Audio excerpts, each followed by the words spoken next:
The Tomb by HP Lovecraft. In relating the circumstances which have led to my confinement within this refuge for the demented, I am aware that my present position will create a natural doubt of the authenticity of my narrative. It is an unfortunate fact that the bulk of humanity is too limited in its mental vision to weigh with patience and intelligence those isolated phenomena, seen and felt only by a psychologically sensitive few, which lie outside its common experience. Men of broader intellect know that there is no sharp distinction betwixt the real and the unreal, that all things appear as they do only by virtue of the delicate individual physical and mental media through which we are made conscious of them. But the prosaic materialism of the majority condemns as madness the flashes of supersight, which penetrate the common veil of obvious empiricism. My name is Jervas Dudley, and from earliest childhood I have been a dreamer and a visionary. Wealthy beyond the necessity of a commercial life and temperamentally unfitted for the formal studies and social recreations of my acquaintances, I have dwelt ever in realms apart from the visible world, spending my youth and adolescence in ancient and little-known books, and in roaming the fields and groves of the region near my ancestral home. I do not think that what I read in these books or saw in these fields and groves was exactly what other boys read and saw there. But of this I must say little, since detailed speech would but confirm those cruel slanders upon my intellect which I sometimes overhear from the whispers of the stealthy attendants around me. It is sufficient for me to relate events without analyzing causes. I have said that I dwelt apart from the visible world, but I have not said that I dwelt alone. This no human creature may do, for lacking the fellowship of the living, he inevitably draws upon the companionship of things that are not, or are no longer, living. Close to my home there lies a singular wooded hollow, in whose twilight deeps I spent most of my time, reading, thinking, and dreaming. Down its moss-covered slopes my first steps of infancy were taken, and around its grotesquely gnarled oak trees my first fancies of boyhood were woven. Well did I come to know the presiding dryads of those trees, and often have I watched their wild dances in the struggling beams of waning moon. But of these things I must not now speak. I will tell only of the lone tomb in the darkest of the hillside thickets, the deserted tomb of the Hydes, an old and exalted family whose last direct descendant had been laid within its black recesses many decades before my birth. The vault to which I refer is an ancient granite, weathered and discolored by the mists and dampness of generations. Excavated back into the hillside, the structure is visible only at the entrance. The door, a ponderous and forbidding slab of stone, hangs upon rusted iron hinges and is fastened ajar, in a queerly sinister way by means of heavy iron chains and padlocks, according to a gruesome fashion of half a century ago. The abode of the race whose scions are inurned had once crowned the declivity which holds the tomb, but had long since fallen victim to the flames which sprang up from a disastrous stroke of lightning. Of the midnight storm which destroyed this gloomy mansion, the older inhabitants of the region sometimes speak in hushed and uneasy voices, alluding to what they call divine wrath, in a manner that in later years vaguely increased the always strong fascination which I felt for the forest-darkened sepulchre. One man only had perished in the fire. When the last of the hides was buried in this place of shade and stillness, the sad urnful of ashes had come from a distant land, to which the family had repaired when the mansion burned down. No one remains to lay flowers before the granite portal, and few care to brave the depressing shadows which seem to linger strangely about the water-worn stones. I shall never forget the afternoon when first I stumbled upon the half-hidden house of the dead. It was in midsummer, when the alchemy of nature transmutes the sylvan landscape to one vivid and almost homogeneous mass of green, when the senses are well nigh intoxicated with the surging seas of moist verdure and the subtly indefinable odors of the soil and the vegetation. In such surroundings, the mind loses its perspective. Time and space become trivial and unreal, and echoes of a forgotten prehistoric past beat insistently upon the enthralled consciousness.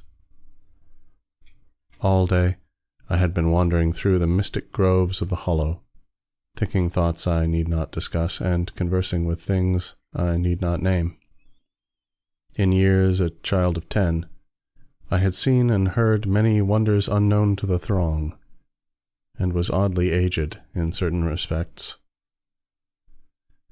When, upon forcing my way between two savage clumps of briars, I suddenly encountered the entrance of the vault, I had no knowledge of what I had discovered. The dark blocks of granite, the door so curiously ajar, and the funereal carvings above the arch aroused in me no associations of mournful or terrible character.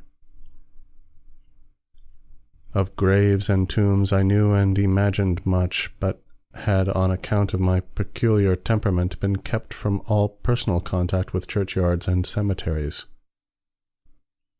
The strange stone house on the woodland slope was to me only a source of interest and speculation, and its cold, damp interior, into which I vainly peered through the aperture so tantalizingly left, contained for me no hint of death or decay.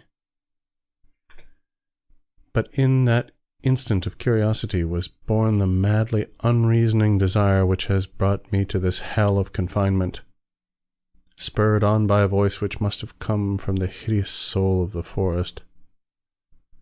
I resolved to enter the beckoning gloom in spite of the ponderous chains which barred my passage. In the waning light of day I alternately rattled the rusty impediments with a view to throwing wide the stone door, and essayed to squeeze my slight form through the space already provided, but neither plan met with success.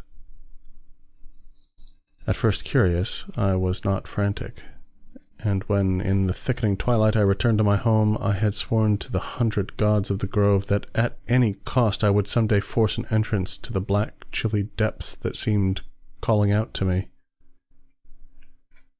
The physician with the iron-grey beard who comes each day to my room once told a visitor that this decision marked the beginnings of a pitiful monomania. But I will leave final judgment to my readers when they shall have learned all. The months following my discovery were spent in futile attempts to force the complicated padlock of the slightly open vault, and in carefully guarded inquiries regarding the nature and history of the structure. With the traditionally receptive ears of the small boy, I learned much, though an habitual secretiveness caused me to tell no one of my information or my resolve. It is perhaps worth mentioning that I was not at all surprised or terrified on learning of the nature of the vault.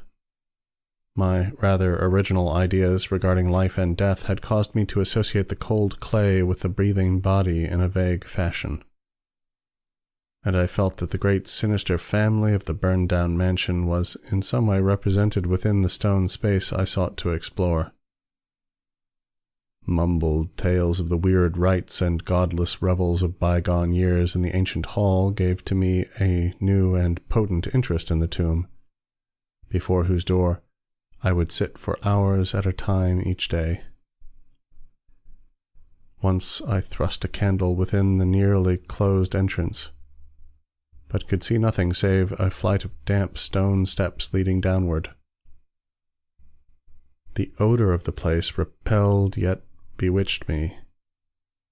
I felt I had known it before, in a past remote beyond all recollection, beyond even my tenancy of the body I now possess.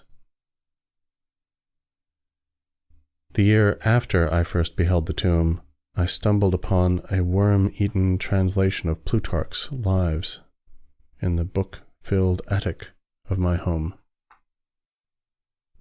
Reading the life of Theseus, I was much impressed by that passage telling of the great stone beneath which the boyish hero was to find his tokens of destiny whenever he should become old enough to lift its enormous weight.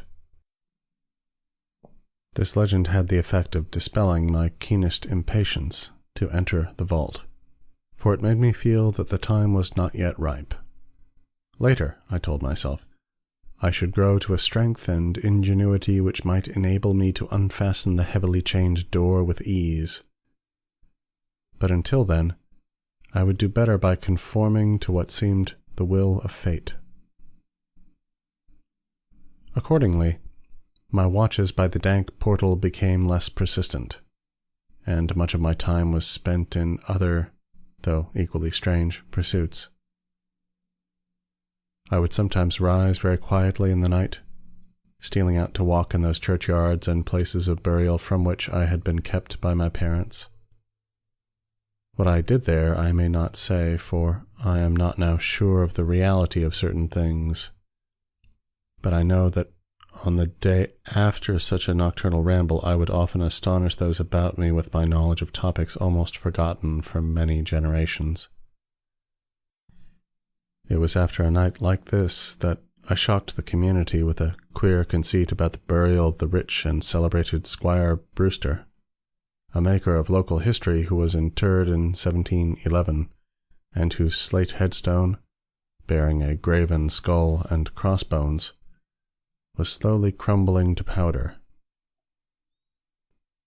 In a moment of childish imagination I vowed not only that the undertaker, Goodman Simpson, had stolen the silver-buckled shoes, silken hose, and satin small-clothes of the deceased before burial, but that the squire himself, not fully inanimate, had turned twice in his mound-covered coffin on the day of interment. But the idea of entering the tomb never left my thoughts, being indeed stimulated by the unexpected genealogical discovery that my own maternal ancestry possessed at least a slight link with the supposedly extinct family of the Hydes. Last of my paternal race, I was likewise the last of this older and more mysterious line. I began to feel that the tomb was mine, and to look forward with hot eagerness to the time when I might pass within that stone door and down those slimy stone steps in the dark. I now formed the habit of listening very intently at the slightly open portal, choosing my favorite hours of midnight stillness for the odd vigil. By the time I came of age, I had made a small clearing in the thicket before the mold-stained facade of the hillside, allowing the surrounding vegetation to encircle and overhang the space like the walls and roof of a sylvan bower. This bower was my temple, the fastened door my shrine, and here I would lie outstretched on the mossy ground, thinking strange thoughts and dreaming of strange dreams. The night of the first revelation was a sultry one. I must have fallen asleep from fatigue, for it was with a distinct sense of awakening that I heard the voices. Of those tones and accents I hesitate to speak, of their quality I will not speak, but I may say that they presented certain uncanny differences in vocabulary, pronunciation, and mode of utterance. Every shade of New England dialect, from the uncouth syllables of the Puritan colonists to the precise rhetoric of 50 years ago, seemed represented in that shadowy colloquy, though it was only later that I noticed the fact. At the time, indeed, My attention was distracted from this matter by another phenomenon, a phenomenon so fleeting that I could not take oath upon its reality. I barely fancied that, as I awoke, a light had been hurriedly extinguished within the sunken sepulchre.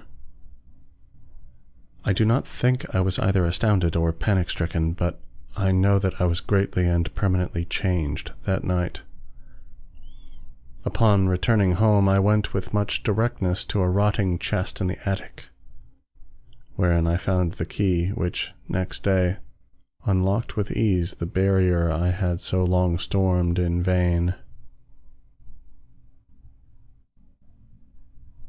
It was in the soft glow of late afternoon that I first entered the vault on the abandoned slope.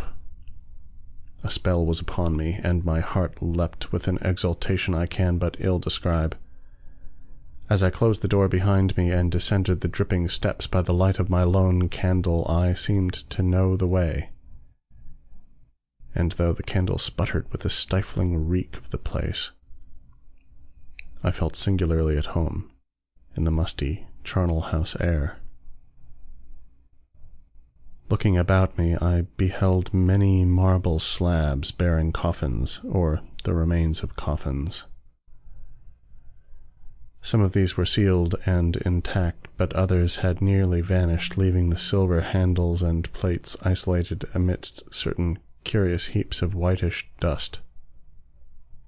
Upon one plate, I read the name of Sir Geoffrey Hyde, who had come from Sussex in 1640 and died here a few years later. In a conspicuous alcove was one fairly well preserved and untenanted casket, adorned with a single name which brought me both a smile and a shudder. An odd impulse caused me to climb upon the broad slab, extinguish my candle, and lie down within the vacant box. In the grey light of dawn, I staggered from the vault and locked the chain of the door behind me. I was no longer a young man, though but 21 winters had chilled my bodily frame. Early rising villagers who observed my homeward progress looked at me strangely, and marvelled at the signs of ribald revelry which they saw in one whose life was known to be sober and solitary. I did not appear before my parents till after a long and refreshing sleep. Henceforth, I haunted the tomb each night, seeing, hearing, and doing things I must never reveal. My speech, always susceptible to environmental influences, was the first thing to succumb to the change, and my suddenly acquired archaism of diction was soon remarked upon. Later, a queer boldness and recklessness came into my demeanour till I unconsciously grew to possess the bearing of a man of the world, despite my lifelong seclusion. My formerly silent tongue waxed voluble with the easy grace of a Chesterfield or the godless cynicism of a Rochester. I displayed a peculiar erudition, utterly unlike the fantastic, monkish lore over which I had pored in youth, and covered the fly-leaves of my books with facile impromptu epigrams which brought up suggestions of Gay, Prior, and the sprightliest of Augustan wits and rhymesters. One morning at breakfast I came close to disaster by declaiming in palpably licorice accents an effusion of 18th-century bacchanalian mirth, a bit of Georgian playfulness never recorded in a book, which read something like this. Come hither, my lads, with your tankards of ale, and drink to the present before it shall fail. Pile each on your platter a mountain of beef, for 'tis eating and drinking that bring us relief. So fill up your glass, so life will soon pass. When you're dead, you'll ne'er drink to your king or your lass. Anacreon had a red nose, so they say, but what's a red nose if you're happy and gay? Gad split me, I'd rather be red whilst I'm here than white as a lily and dead half a year. So Betty, my miss, come give me a kiss. In hell there's no innkeeper's daughter like this. Young Harry, propped up just as straight as he's able, will soon lose his wig and slip under the table, but fill up your goblets and pass 'em around. Better under the table than under the ground. So revel and chaff as ye thirstily quaff. Under 6 feet of dirt 'tis less easy to laugh. The fiend strike me blue, I'm scarce able to walk, and damn me if I can stand upright or talk. Here, landlord, bid Betty to summon a chair, I'll try home for a while, for my wife is not there. So lend me a hand, I'm not able to stand, but I'm gay whilst I linger on top of the land. About this time I conceived my present fear of fire and thunderstorms. Previously indifferent to such things, I had now an unspeakable horror of them, and would retire to the innermost recesses of the house whenever the heavens threatened an electrical display. A favourite haunt of mine during the day was the ruined cellar of the mansion that had burned down, and in fancy I would picture the structure as it had been in its prime. On one occasion I startled a villager by leading him confidently to a shallow sub-cellar, of whose existence I seemed to know, in spite of the fact that it had been unseen and forgotten for many generations. At last came that which I had long feared. My parents, alarmed at the altered manner and appearance of their only son, commenced to exert over my movements a kindly espionage which threatened to result in disaster. I had told no one of my visits to the tomb, having guarded my secret purpose with religious zeal since childhood. But now I was forced to exercise care in threading the mazes of the wooded hollow, that I might throw off a possible pursuer. My key to the vault I kept suspended from a cord around my neck, its presence known only to me. I never carried out of the sepulchre any of the things I came upon whilst within its walls. One morning, as I emerged from the damp tomb and fastened the chain of the portal with none too steady hand, I beheld in an adjacent thicket the dreaded face of a watcher. Surely the end was near, for my bower was discovered, and the objective of my nocturnal journeys revealed. The man did not accost me, so I hastened home in an effort to overhear what he might report to my careworn father. Were my sojourns beyond the chained door about to be proclaimed to the world? Imagine my delighted astonishment on hearing the spy inform my parent in cautious whisper that I had spent the night in the bower outside the tomb. My sleep-filmed eyes fixed upon the crevice where the padlocked portal stood ajar. By what miracle had the watcher been thus deluded? I was now convinced that a supernatural agency protected me. Made bold by this heaven-sent circumstance, I began to resume perfect openness in going to the vault, confident that no one could witness my entrance.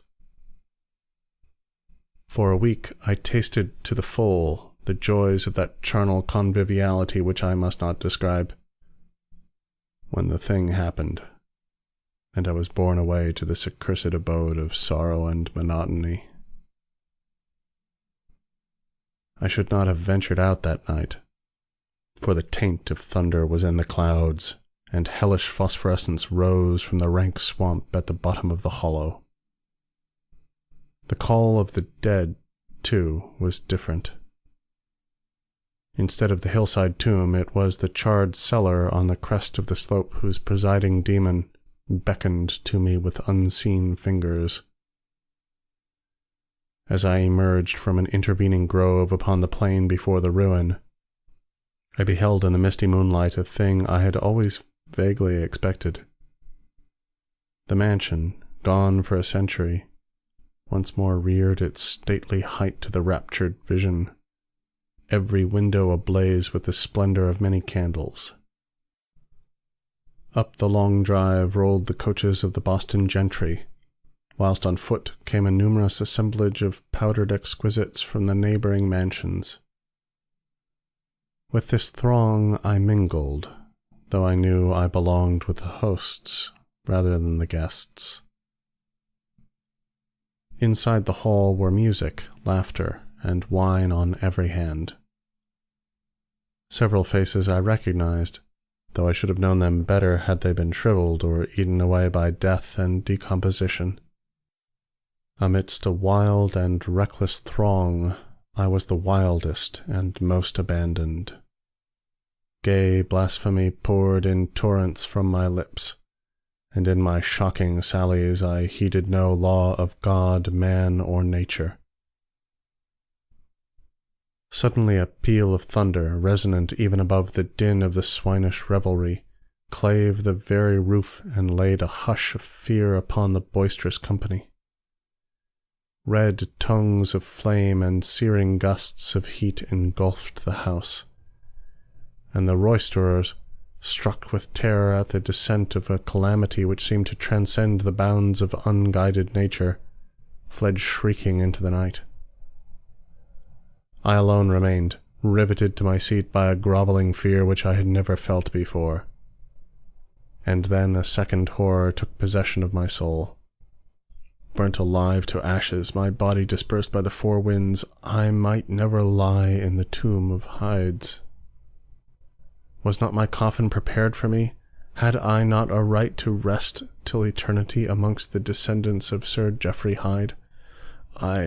I would claim my heritage of death, even though my soul go seeking through the ages for another corporeal tenement to represent it on that vacant slab in the alcove of the vault. Jervas Hyde should never share the sad fate of Palinurus. As the phantom of the burning house faded, I found myself screaming and struggling madly in the arms of two men, one of whom was the spy who had followed me to the tomb. Rain was pouring down in torrents, and upon the southern horizon were flashes of the lightning that had so lately passed over our heads. My father, his face lined with sorrow, stood by as I shouted my demands to be laid within the tomb, frequently admonishing my captors to treat me gently as they could. A blackened circle on the floor of the ruined cellar told of a violent stroke from the heavens, and from this spot a group of curious villagers with lanterns were prying a small box of antique workmanship which the thunderbolt had brought to light.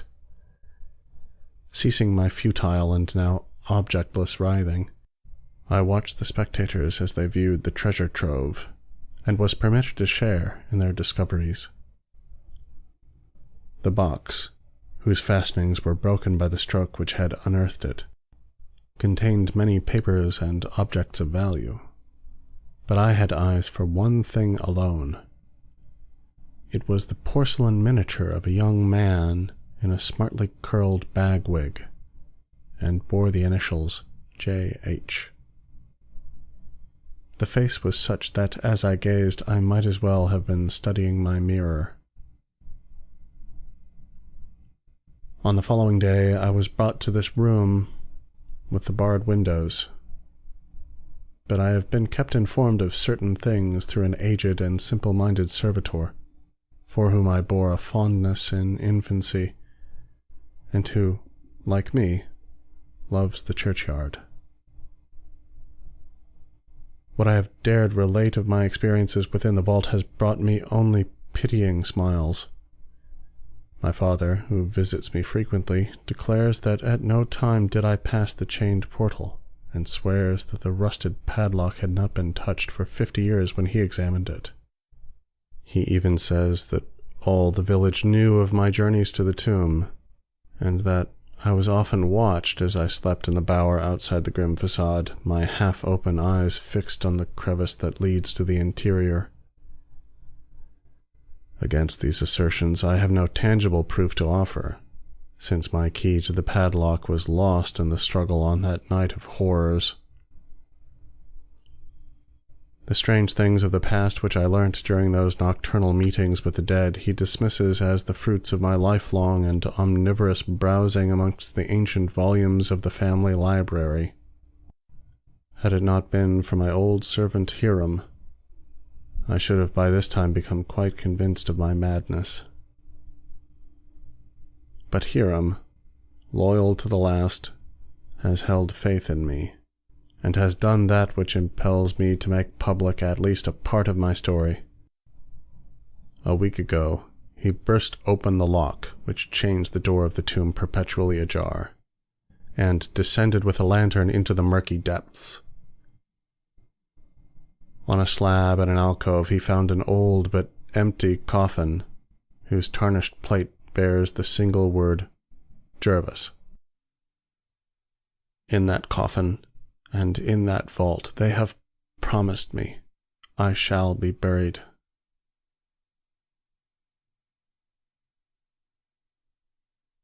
End of The Tomb by HP Lovecraft.